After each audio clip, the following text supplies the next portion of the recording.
and the host, and do not necessarily reflect those of Yoakley Scott Corporation and your sports network. Yeah, I've been closer to Jesus before, so can you help me out? Oh, can you help me out? Am I on my own? Am I on my own? But can you help me out? Am I on my own? Am I on my own? Or can you help me out? Can you help me out? I've been scared to look in my soul.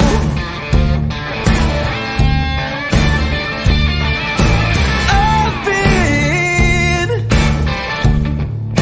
afraid I would follow the road. Yeah, afraid of the things I've been told. What is up, everyone? It is Monday, and welcome into Running Point after a nice weekend. We are back with you, brought to you by Greenwood Chevrolet in Austintown. I'm Anthony Hartwig, and I am proud to be here. One is Anthony can't breathe.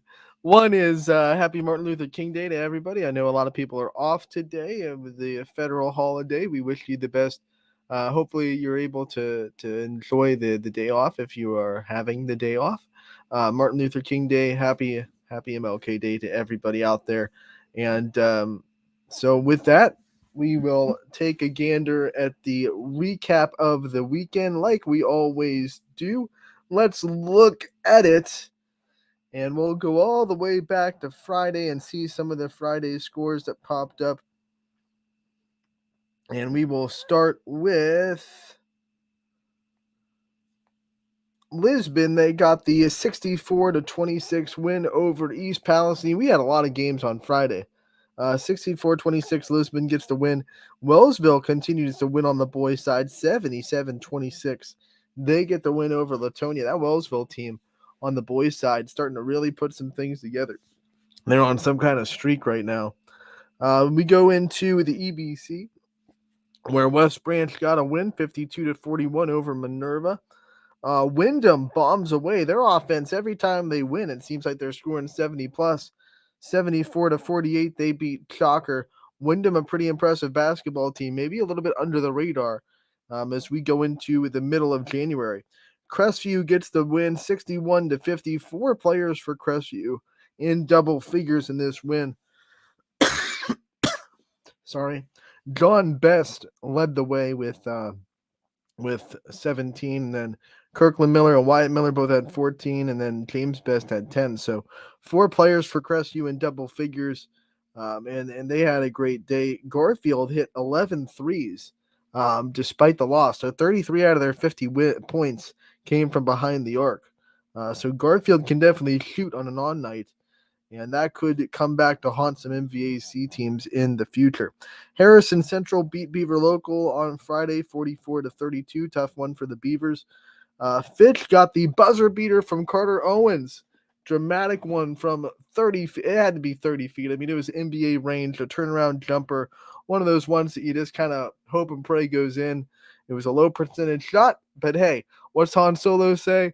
Never tell me the odds. 38-37, Fitch gets the win over Howland in dramatic fashion. What a call by Ty Bartell, by the way. He was able to call that one. Jefferson keeps pace in the NE8. They beat Struthers 65-57.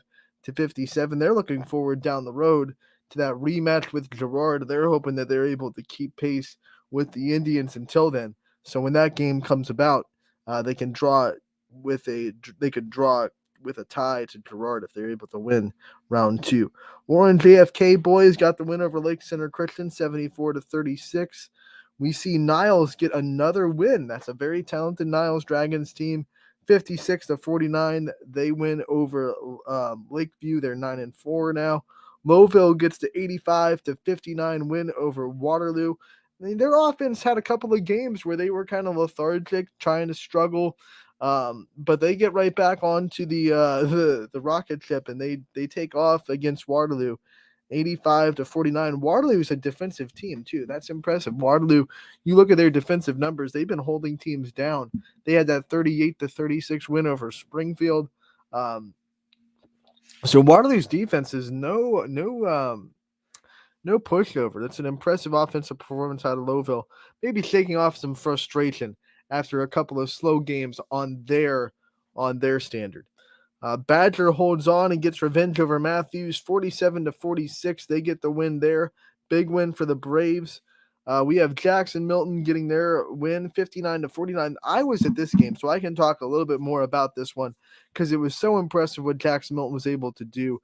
They were without Aaron Romai, who is about 70% of their offense going into that. It was him and Ryan Romai doing a lot of the work so far this season. And then throughout the outflow of the game, really early actually, two of their players were injured and couldn't come back into the game. So their bench players really had to step up for the Blue Jays, and they got a really big effort out of Mineral Ridge, who was still looking for their first win. They tried really, really hard. Tristan Valley put together a really good game. He had 20. So it was a Rams team that was hungry. They saw an opportunity. Their eyes got really big. They tried to capitalize from it. But in the end, Jackson Milton got some big contributions from some people that don't get a lot of varsity minutes. Got a lot of big contributions from Billy Sloan, who came into the game. Ryan Romai obviously did his thing. I was impressed with Coach Procopio and his team going through some adversity and coming out the other end with a win, 10-point win over Middle Ridge. So they have Lowville this week, and I know they're antsy for it. It'll be a good one for the Blue Jays if they're able to make some adjustments from the last time they played Lowville. That'll be on the road though, so it'll be a tough one. Girard, another close one. They keep pulling out these close victories. 40-37, they beat Poland. We have South Range winning their fourth game in a row, 53-49. They beat Hubbard. You look at Columbiana, they got the win 60-50 over Southern in the EOAC. Talk about that Springfield team. They got a bounce back win over McDonald, 51-29, the final score there. We have Steubenville knocking off East Liverpool. That was a red-hot East Liverpool team, but the Big Red just a little bit too much for them. 76-67, the final score there. We have Alliance, the leader, the EBC so far, taking down Salem, 71-43. Camel, they keep winning. They're on a little bit of a win streak. They beat Liberty 61-48. They're starting to put things together as a team. Edgewood gets the best offensive output of the night, 90-72. They beat Beechwood. The Warriors look good. Canfield gets to win 70-31 over Warren Harding, and that was a Warren Harding team that earlier beat Austintown Fitch. So try to figure out that AAC, if you will. We have Valley Christian gets to win over United 64-50. Big win for the Eagles there. Sebring gets to win over Western Reserve 49-39. Big win for the Trojans as they start to put together a couple in the last couple games. Cheney gets to win over East. This was good. This is a good win for Cheney. East is a tough team to handle. 61-34. East, Cheney all over the place. They had no trouble with East. 71-34. LeBray takes care of Champion. That Newton Falls team, 56-36. The Tigers keep on winning. I think they're one of the most under the radar teams that we have in the YSN family. Talked about it a little bit last week because they got into our power rankings into the top 6, and they were kind of leading the MVAC. They still are 56-36. They get the win. Newton Falls, they keep kind of winning, and they don't care who notices. And that's a really good 36-point performance out of their defense over Brookfield. The last time Brookfield was out before that game, Brookfield scored 81. They have a lot of players that can really hurt you in the Warriors roster. So to hold them to 36, really impressive for Newton Falls. That was a big conference win for them. Indian Creek gets to win over Edison 54-48. And then we have Columbiana getting the win. We're going into Saturday morning. Columbiana girls got the win over Beaver Local 46-27. Brookfield girls got the win on Saturday over Mineral Ridge 57-42. Poland, this is another game I was at, so I can talk about it a little bit. 42-35. They beat United. They bounced back from their loss to Girard. And this was a game where I was really impressed with United. They gave Poland a lot of problems. Their length, they're a very lengthy team. They probably, outside of Katie McDonald, I think everybody on United probably had a little bit of a size advantage over their matchup with Poland. Um, and they're a good defense. Like I said, they're long. They had about, my count was 6 blocks. I don't know what the official count was inside. They led for most of this game. Is just what I think it came down to was, I think the same thing last year. We saw United have a lead in the second half last year against Poland. It was depth. It was depth. Poland was rotating about 8 or 9 girls in, and United just couldn't match that in the fourth quarter. I think they ran out of a little bit of gas. You look at the fourth quarter, it was the only quarter that Poland was able to win, and they won it handily. I think just the depth of Poland's bench really came through, and they didn't even play as many girls as they usually do. There were a couple of younger girls that usually get rotating in that Coach Blanche kept out because they just weren't able to handle the pressure of United's defense in the length. So Poland still went about 8 deep, which was just a little bit too much for United down the stretch. I think that's going to be something to watch with Poland in the Division Three tournament. Are they going to have the more depth than a lot of teams in the district? We're going to have to see, because it's going to be their first year in Division Three. They still play a Division Two schedule. They're a Division Two size. So we're going to have to see how these Division Three teams like United handle the size of Poland, not size physically, obviously, but size of how many players they can go into the bench and get, and how much they can kind of outlast teams with their high pressure defense. That'll be interesting when February comes and we see where Poland falls in the bracket, and who they'll have to face. Other scores on Saturday. This was a good one. Garfield went into Springfield. It was a battle of the top 2 leaders of the MVAC. Springfield, the leaders of the Scarlet Division. Garfield tied for first place in the Gray Division. Springfield had a good first half. They were led by 11 at halftime. But Garfield's defense kind of clicked in the second half. They held the Tigers to just 8 points in the final 2 quarters. Actually outscored them 27-8 in the second half. And Garfield came away with the win 44-36. That was one that was really highly anticipated, and it was a tale of 2 halves. And Garfield has had a couple of games like that this year. We saw them in the South Range Holiday Hoops Classic, the first quarter scoring 24, and then looking like they were kind of slowed down the rest of the game. So maybe a little bit of a growth spot they can have going forward into the month of January, into the month of February. A little bit of consistency, because obviously if they play like they did in the second half, they're a tough team to beat. But that first half Garfield team, that's a beatable team. So I think they'll have to talk about their consistency as they go forward. They're still 12-1. They're okay.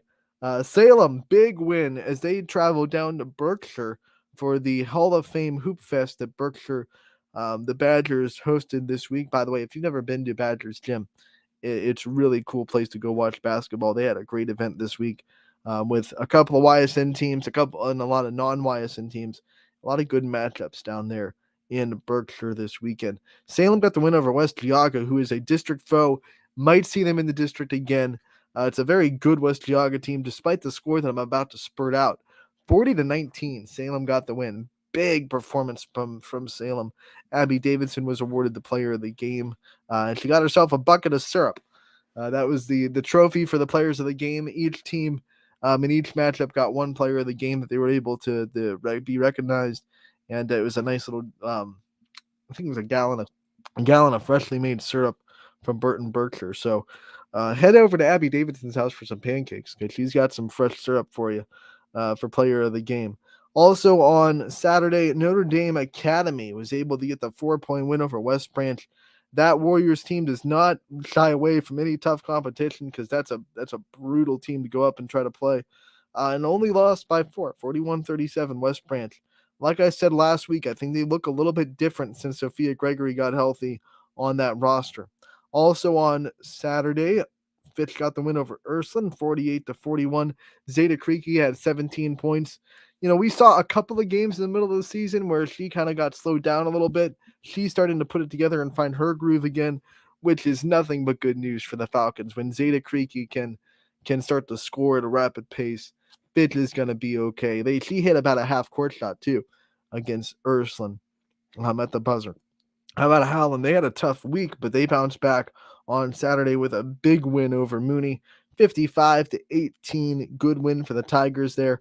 Boardman keeps trucking along. They handle a East team that I've said multiple times, very hard to prepare for, very hard to handle because they don't really run an offensive set. Like, you can't scout their offense. They're just kind of a team that runs and likes to use their athleticism to isolate players and just let their athletes make plays. They don't really run too many offensive sets.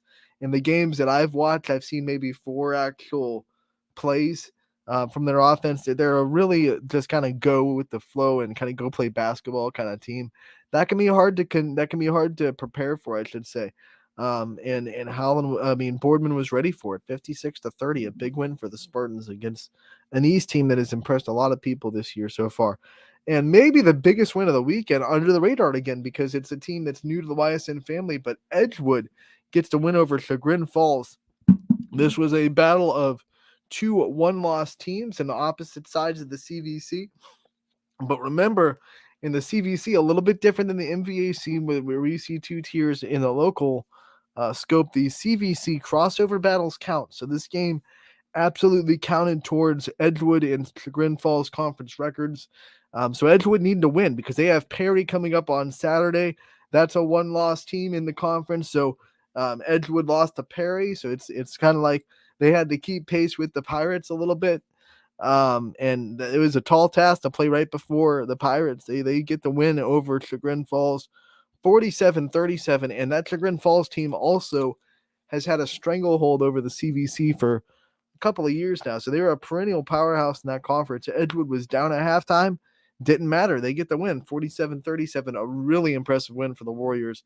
And it makes Saturday's matchup with Poland at Edgewood huge. So huge that I have decided to make the trip. I am so excited to have my first trip to Edgewood. I will be down there for that game on Saturday as they take on Perry at 2:15. Really for first place in the CVC. It's going to be a really great game. I'm excited to see Casey Kanicki live because she's one of the best players that I think the YSN family has to offer. By the way, she scored 28 points in their win over Chagrin Falls. So she continues to do her thing.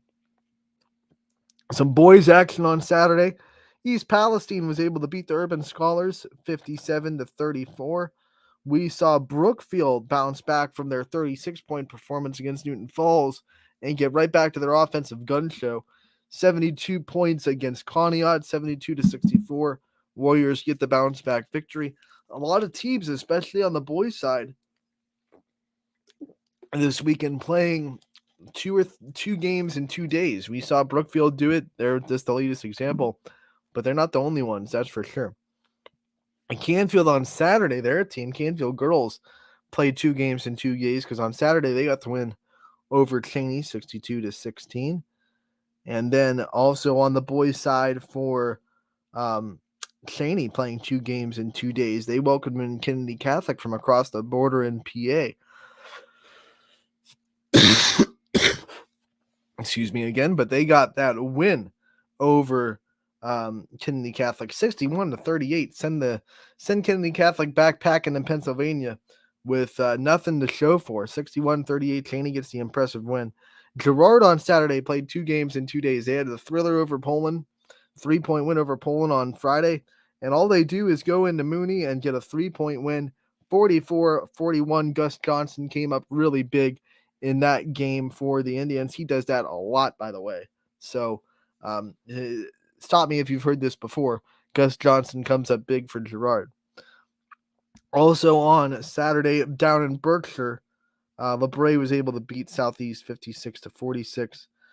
Valley Christian girls got the win over Heartland Christian 45-27. We saw Wellsville get the win 71-56, another win for the Tigers. On Saturday, Hubbard got the win over Western Reserve 50-38. There's another team that played 2 games in 2 days. This was a busy weekend for a lot of teams.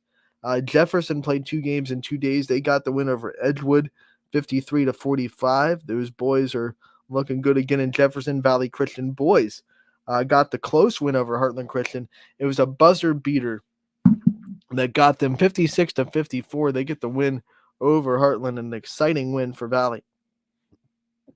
Boardman got the win over Howland, 60-46, a big AAC win for the Spartans. And then LeBray girls went down to Berkshire, and they finished out that night with the loss to the host Badgers, 45-33. We go into Sunday. There was Sunday basketball on the network, along with a lot of flag football from Tampa. If you had a chance to check out that with DJ Yoakley and the 4-for-0 goal guys. But some Saturday basketball as well. Riverside beat the Boardman boys in Berkshire 62-58. Tough one for the Spartans against a really good Painesville Riverside team. JFK won in the MLK tournament down at Ursuline over Liberty 76-38. They'll be back in action tonight against Ursuline. We have Canfield go down to Berkshire and get the win over a very good East Lake North team. 57-33. They got the big win there. Jenna Treveri had a double-double for the Cardinals. 15 points for her, 14 rebounds, an impressive day for Treveri. Ursuline got the win in their MLK tournament debut against the Urban Scholars. 85-21. That gets them to JFK tonight. Also, Liberty will play the Urban Scholars today as well in Ursuline. Louisville went down to Columbus, a big game against Grove City, and they go all the way to overtime, but lose on a buzzer-beating layup. Tough one for the Leopards. Grove City boys beat the Leopards 53-51 in overtime. So those are kind of your final scores for the weekend. It was, like I said, a really busy weekend over Friday, Saturday, and Sunday. We had games every day. A lot of teams playing two games in 2 days, which is really tough. And a lot of teams actually came out on top after doing that. So it shakes up the standings a little bit, and definitely it shakes up our power rankings, which, by the way, if you haven't seen, I'm not going to spend too much time on this because I'm sure DJ Yoakley is going to have a great time with these on the Power Hour and talk about kind of what came about this decision to go and go this direction. But I do want to bring them up, and I do want to just talk about them real quick. From my point of view, it is the brand new top 25 power rankings on YSN. You said no more science, less opinions. We heard the call. We answered it. Here's your top 25 power rankings on the boys' side. Ursuline 1, Louisville 2, East Liverpool 3, Canfield 4, Fitch 5, Girard 6. You got Pie Valley at 7. You have JFK at 8, Lowville at 9. Jefferson comes in at 10. We have Badger at 11. They fall from 1 to 11 after the loss earlier this week. Cheney at 12. You have Newton Falls, who's leading the MVAC at 13. You have right behind them Southern Local. Howland comes in at 15. Struthers at 16. Mooney at 17. You have Valley Christian at 18. You have Waterloo at 19. East at 20. You have Niles at 21. Salem at 22. You have Beaver Local at 23. West Branch at 24. And Boardman comes in at 25. So 25 schools. This is looking a lot more like the college AP polls now. But here it is. It's a very interesting list, and this is a little bit more based on just hard numbers rather than opinions. We didn't vote on 25. There are no votes. It's just kind of looking at the Martin RPI computer points and where trying to figure out where these teams stack up strength of schedule wise and who they've beaten. It's a lot more analytic than objective, I guess you would say, with these power rankings. So there you go. There you have it. Hopefully this shakes things up. It gets a lot more teams in the conversation for sure. It definitely looks a little bit different than last week's power rankings. I'll tell you that.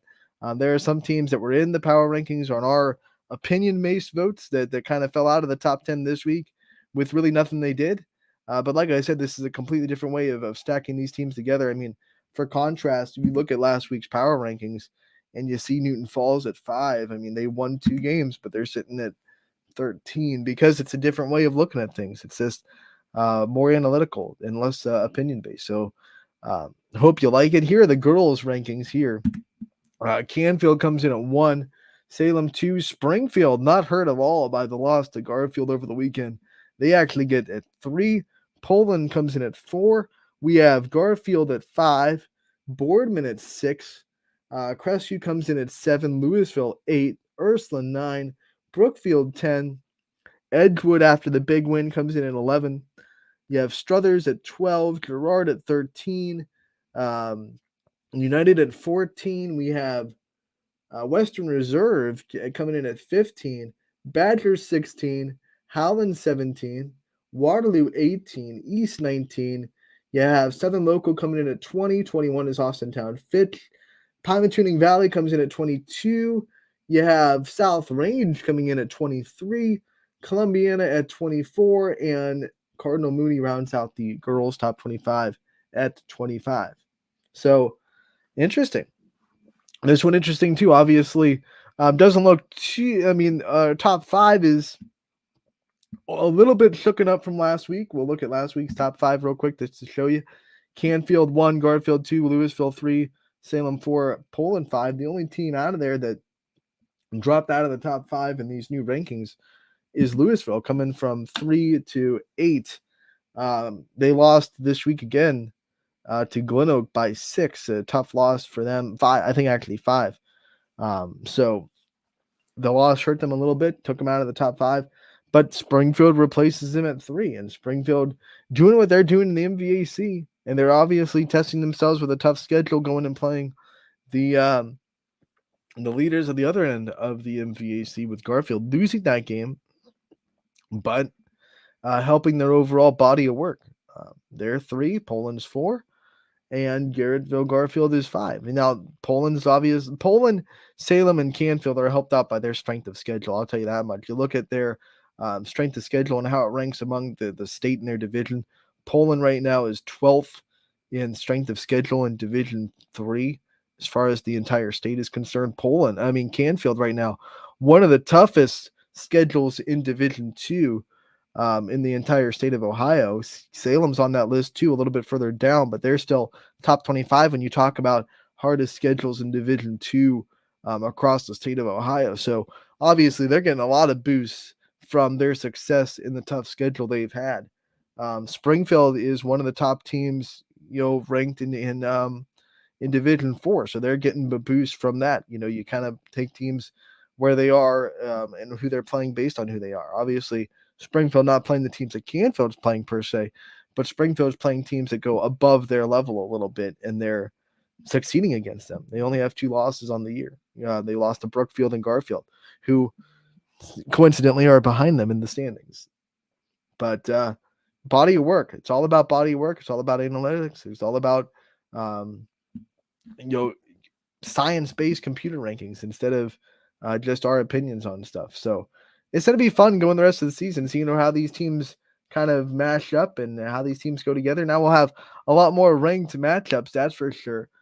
Tonight, actually, I'm going to be at Western Reserve, and all of a sudden it's a ranked matchup. 15 Western Reserve against 24 Columbiana. So you'll see those numbers on the scoreboard for the teams. It's going to be a fun night of basketball. I'm excited.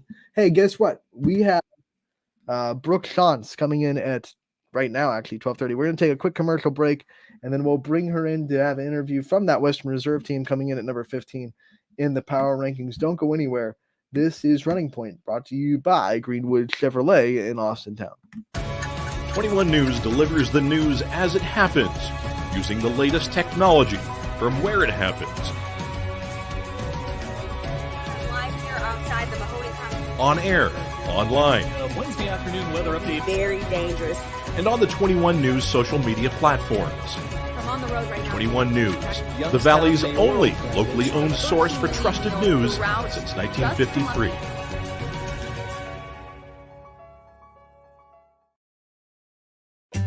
As fine as the eye can see, the finest hardwoods from the finest trees. Made for your home and within your means, Baird Brothers will help fulfill your dreams. Let life and light come shining through in quiet morns. And heavy traffic, too. Find your easy-to-afford fine hardwood floors and doors and more at BairdBrothers.com. Every customer has a story, and at Greenwood Chevrolet, we are committed to making sure it ends with you in the right vehicle. I get to be part of somebody's adventure, whether it's buying a car for the first time, helping them get approved, or finding the perfect car for their budget. I'm proud that people trust me with their finances. They trust me to take care of them, and they trust me with their story. I'm Tracy, and I'm ready to go the extra mile for you only at Greenwood Chevrolet.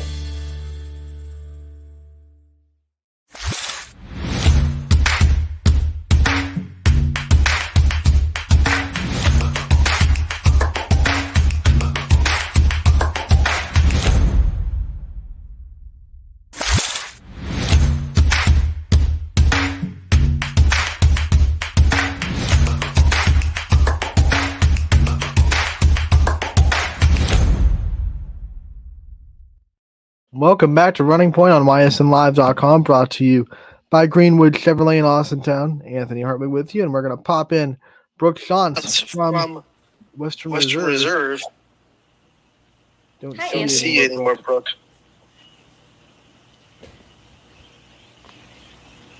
Can you hear me? I can hear you.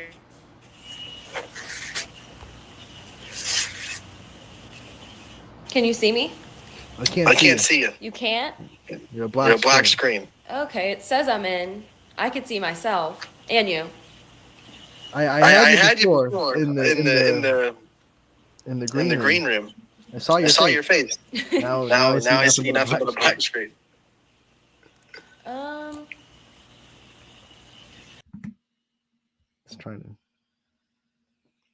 try to figure that out.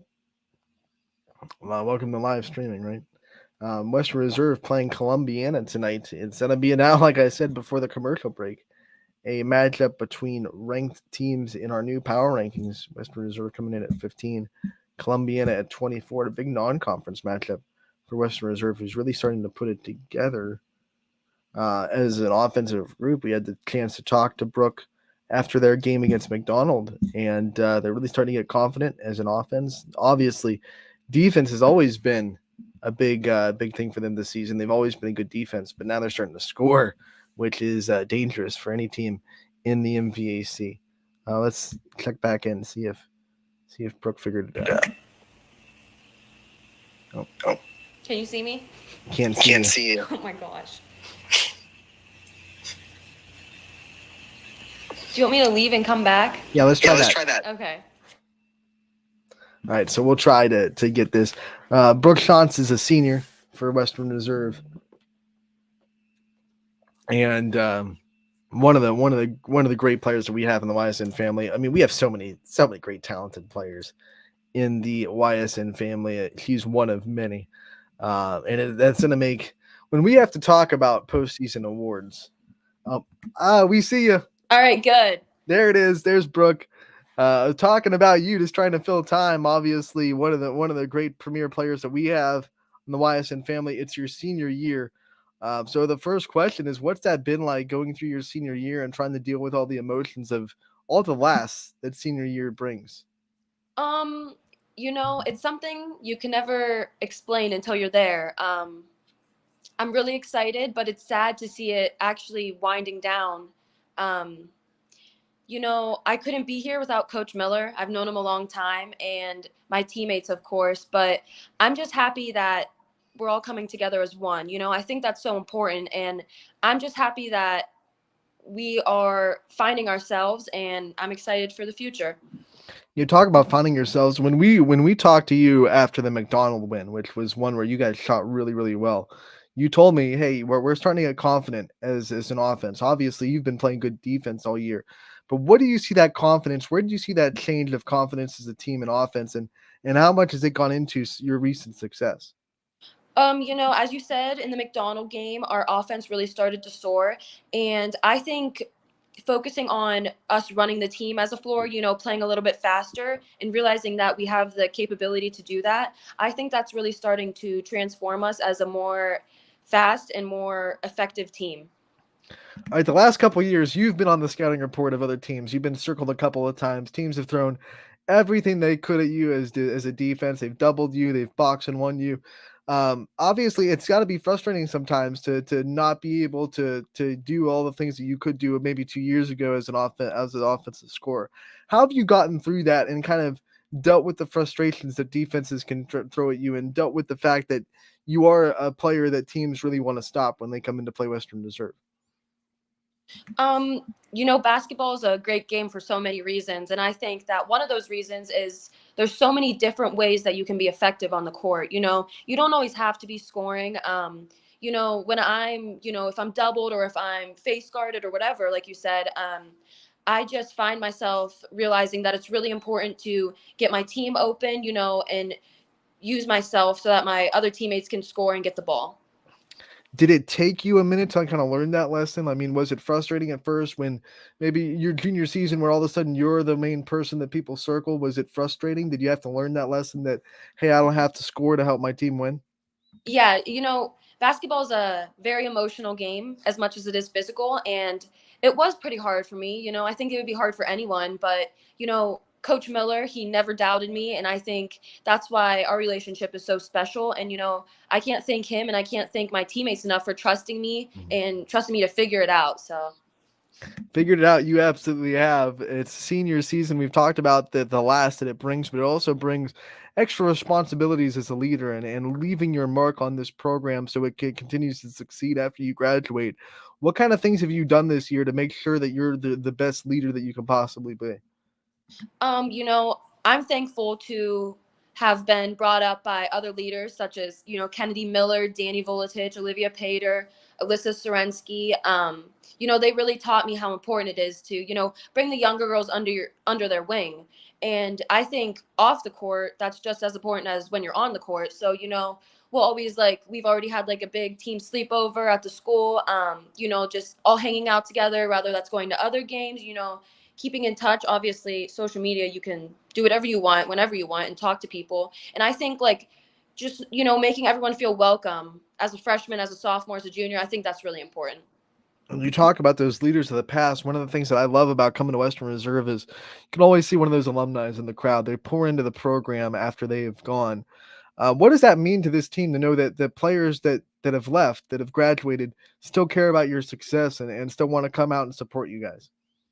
I just really think that shows how important the culture is here and what an impact Coach Miller really made on the girls basketball program at Western Reserve. And seeing Danny, Kennedy, Olivia, and all those guys, show up and support us still, that just really means a lot because not only did they help us then, but they still are rooting for us now.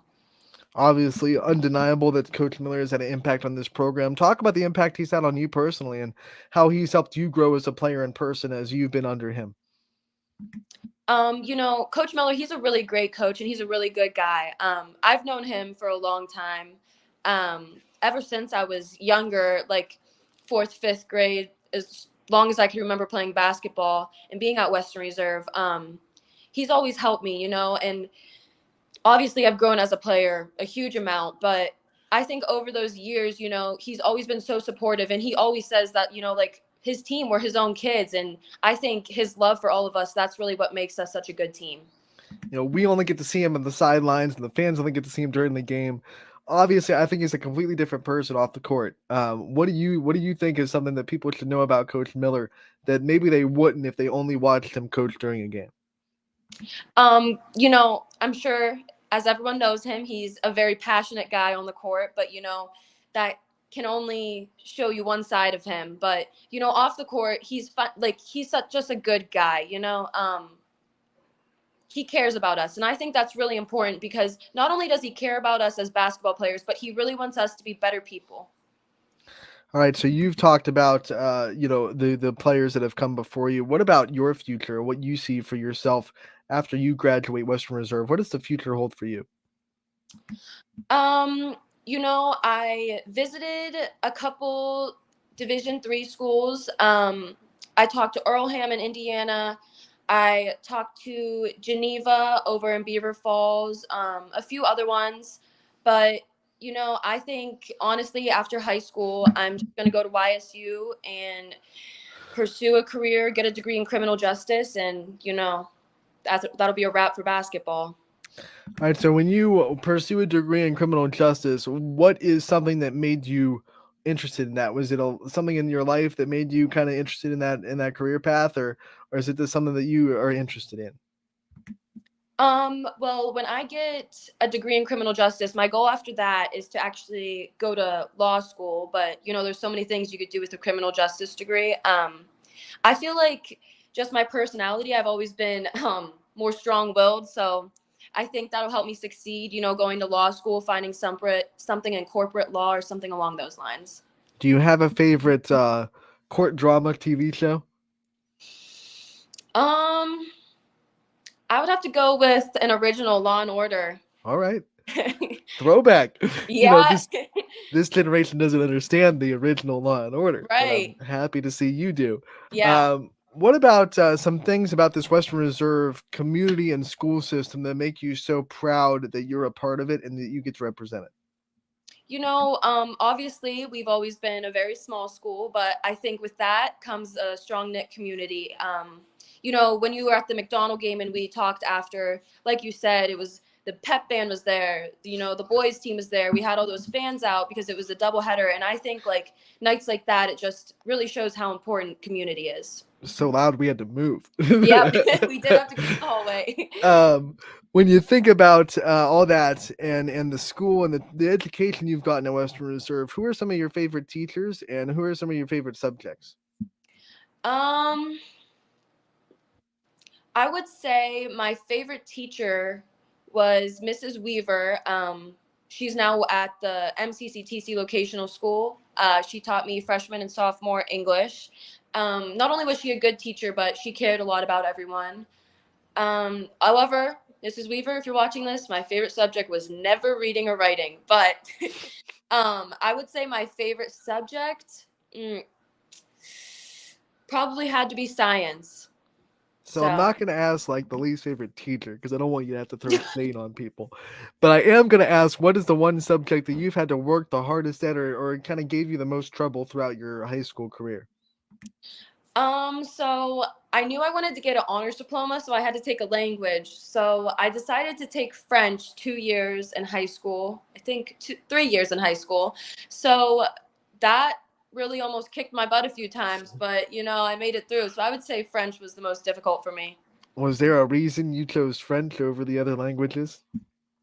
I kind of listened to like my older peers and they're like, well, it's a little bit easier than Spanish. I'm like, all right, I guess I'll just stick with that.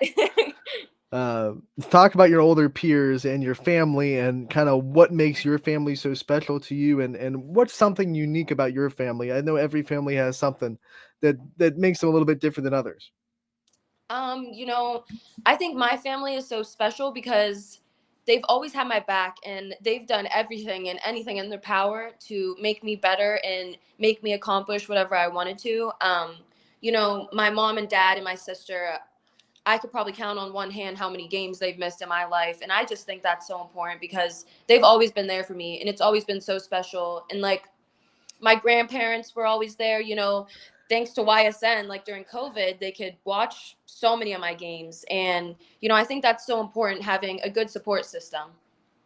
All right, we're going to continue to get to know you a little bit off the court. Some rapid fire questions. The first one is, what's your favorite fictional superhero? My favorite fictional superhero. I'm going to have to go with Batman. All right, who is your real life hero / role model? I would have to say my dad. When you think about the dream car that you have, everyone's got a dream car that they hope that they can get no matter, if money wasn't an issue. Right. What is it for you? I would say, oh my gosh, I don't even know. There's so many cars I want. I would go Lamborghini. All right, now what color does it have to be? Do you have like a favorite color that looks good on a car? Yeah, I would say all black, blacked out everything. Black. I like it. Yep. Fits the Batman, right? Yeah, I guess so. What's the last TV show you binged on a streaming service? Oh my gosh. I've been on TikTok a lot, I can tell you that. I would have to go probably Probably The Office. It's a good one. What is one candy or dessert that you can always grab no matter when it is? Oh, definitely chocolate chip cookies. Is it homemade or do you like the ones that are packaged? Are you a homemade chocolate chip girl? I'm definitely a homemade. Who makes the best chocolate chip cookies? Oh my gosh. My Nana, she always did. When you think about snack bags, which is a big part of road games, what is the one thing in a snack bag that will make it a perfect one, in your opinion? I would say a Snickers.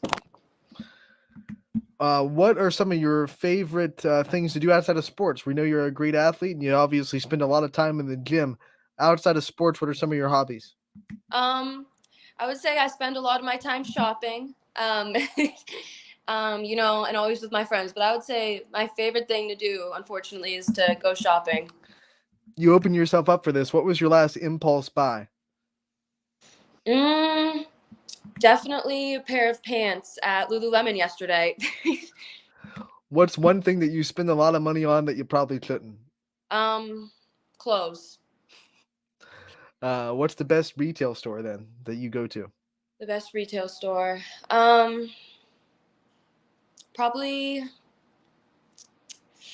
PacSun.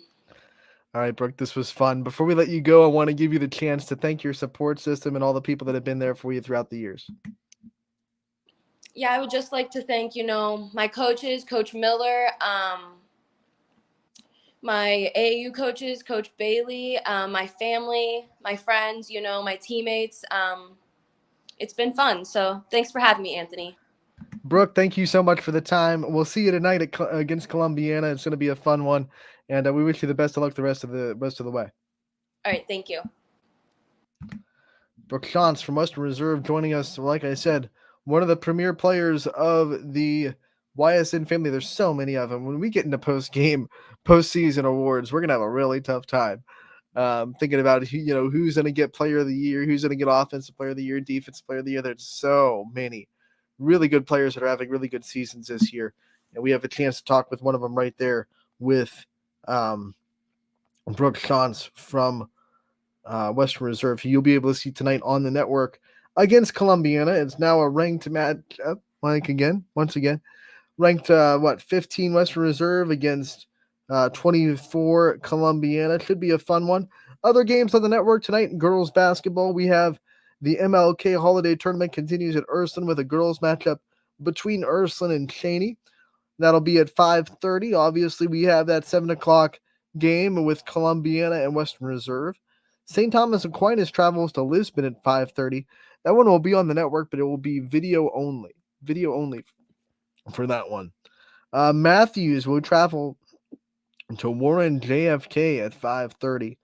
Noah Ricks will travel to JFK. I have the call for you there. Struthers at Liberty. This will be a big one. Struthers is in a big stretch because they have Liberty, and then coming up it's Girard and Poland, and those two games for Struthers in a couple of weeks are going to be back to back. It'll be against Girard at home, and then against Poland at home. So it's a big stretch of a couple of weeks for Struthers as they are all of a sudden find themselves tied at first place for the NE8. Now Girard is on their heels, one game back. Things really shook up in that conference when Girard beat Poland by 2 last week. So this is a big game for Struthers outside of the conference to kind of put some things together. We talk about these non-conference games with basketball coaches all the time, and it's such a good opportunity to kind of take the pressure off yourself. Obviously, you want to win, but a loss doesn't really do anything to you. It's not like you're going to lose the conference when you lose. There's not nearly as much pressure to win for Struthers tonight as there will be when they play Girard and they play Poland later on in the season. So this is a game when they can try to tweak some things, find some stuff out, play a really good quality of athletic team like Liberty, test themselves a little bit. If they win, it's a great boost.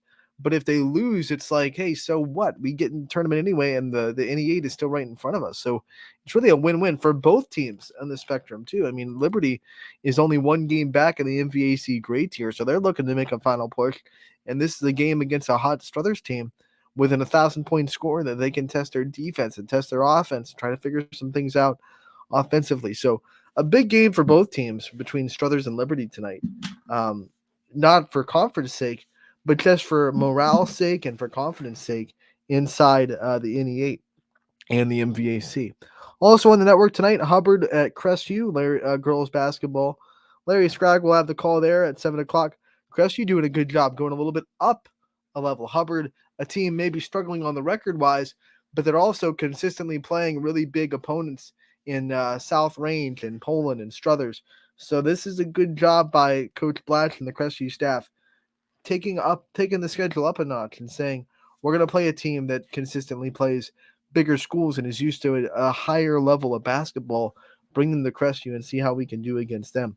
Some games that aren't on the network but will be playing tonight in girls basketball. Heartland Christian travels to McDonald. East will go to Valley, and Latonia will go to Sebring. The McDonald game is at 6:15. The Valley Christian game is at 7, and the Sebring game is at 5:30. We have 2 boys basketball games on the network today. 3 o'clock, so coming up in about an hour, it'll be the losers from Sunday in the MLK tournament. For some reason, I keep wanting to put an I in there, like milk. MLK. It's the MLK tournament. So that'll be Liberty against Urban Scholars at 3. And then at 7 o'clock, it'll be the winners, which will be Ursuline and JFK playing each other. Dom O'Brien will be down there for both those games at 3 and 5:30 and 7. So it's a triple header in Ursuline. Dom O'Brien putting in some work for us on the network. Give him a shout out. If you're going to Ursuline, make sure to stop and thank Dom O'Brien for a really good day of work he's putting in. 3, 5:30, and 7, all 3 games on YSN. And let me tell you, consecutive games, not easy. Not easy to do. We learn that. We continue to learn that every year we do the South Range Holiday Hoops Classic. Not easy, but we do it. We truck through, and we're happy to bring it to you. Dom O'Brien, my hat is tipped off to you. Great job. Let's get to the comments section real quick.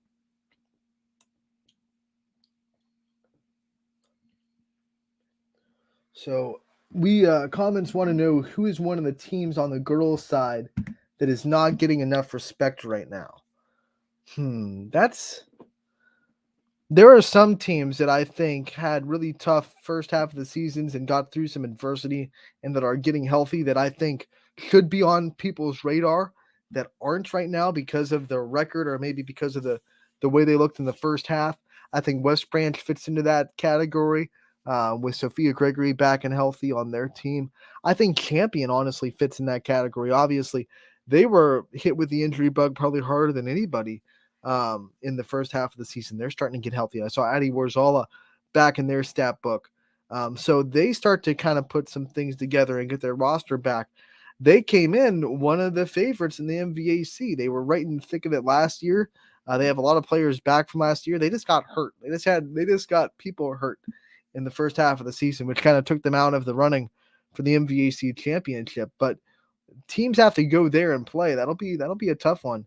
I think Boardman starting to rise a little bit, but I think people are looking at Boardman kind of sideways, saying, can you beat the Canfields of the world? Which we'll find out on Wednesday, right? That's a big game for Boardman to earn some respect because you look at them right now, and they're still a 5-loss team, right? And you look at their wins, and they need that marquee win, I think, to get a lot of people's respect. You see in the power rankings that were voted for YSN, which last week's power rankings, Boardman still wasn't a top 10 team, which a lot of people were upset about. A lot of people thought that they should be a top 10 team, that they play a schedule that gets them into the top 10. But marquee chance on Wednesday to kind of go and prove it against Canfield. That'll be a big one in Boardman. And actually, they get Canfield again not too long after that because this one is rescheduled. It was supposed to happen a couple weeks ago, but it's been postponed. So Canfield Boardman, that's a big one for the Spartans, especially to try to earn some respect. So those are some teams that I think maybe record-wise right now not having the best season, but there were some circumstances that they've gone through, they've pushed through. Both West Branch and Champion are starting to get healthy, and I think Boardman has just backlogged their schedule with a lot of games in the second half that can really earn them some respect. And I think very, very, very, I don't want to say winnable games because that sounds like a knock to the team they're playing, but they're games that they have a chance to go and win. They're formidable. They're definitely going to give Canfield a run for their money. So they have some games in this final stretch, 2 against Canfield. They can really give them some big props and big respect. And don't forget, they're still Division One, so they have to really get to playing their best basketball by the district, because the Division One district is ridiculously tough. So Boardman is one of those teams that I think is among those teams. I don't want to say not getting enough respect, because they just came in our top 25 at number 6. But remember that these new rankings aren't necessarily objective. So it's not like people respected them and put them at number 6. It was just a subjective, analytics that put them there. So despite them being number 6 right now, I think they still have a lot to prove to some people that are kind of looking at them sideways right now, thinking that they're good, but they're not Canfield, right? Like, they're good, but can they beat Canfield? So they have a chance to do that on Wednesday. We'll see. I think they have absolutely a great chance, especially this first matchup at home. Boardman's a tough place to play. They bring a great crowd. Should be a great crowd on Wednesday. Richie Giuliano will have you covered on that. So should be a fun one on Wednesday between Canfield and Boardman. And I would say that's one of the teams in my mind on the girls' side that feels disrespected, feels under the radar, feels like they have more talented players that are being talked about in the scope of girls basketball. And they're right there. So that'll do it for today's show, by the way. We're running out of time. I want to say sign off for the day. We have the games on tonight. ysnlive.com/live is where you can find them. Tomorrow, we're going to have 2 interviews recorded that we can play for you guys. We'll be able to hear from Alyssa Masucci from Howland, and then we'll also be able to hear from Laura McCoy from Garfield. 2 really good players that are going to be in the mix when we start talking about postseason awards. I mean, the numbers that Alyssa Masucci is putting up are ridiculous. Laura McCoy as well. We saw her put up 32 at South Range against Mooney, against Nordonia, excuse me. So it's like, hey, who's gonna do it? Those 2 are gonna be in the running. It's gonna be fun to hear from them. Can't wait to share those interviews with you tomorrow on Running Point, and we'll recap today's action, preview the boys' games tomorrow as well. It'll be a fun day tomorrow from 1 to 2. Until then, I'm signing off. This was Running Point, brought to you by Greenwood Chevrolet.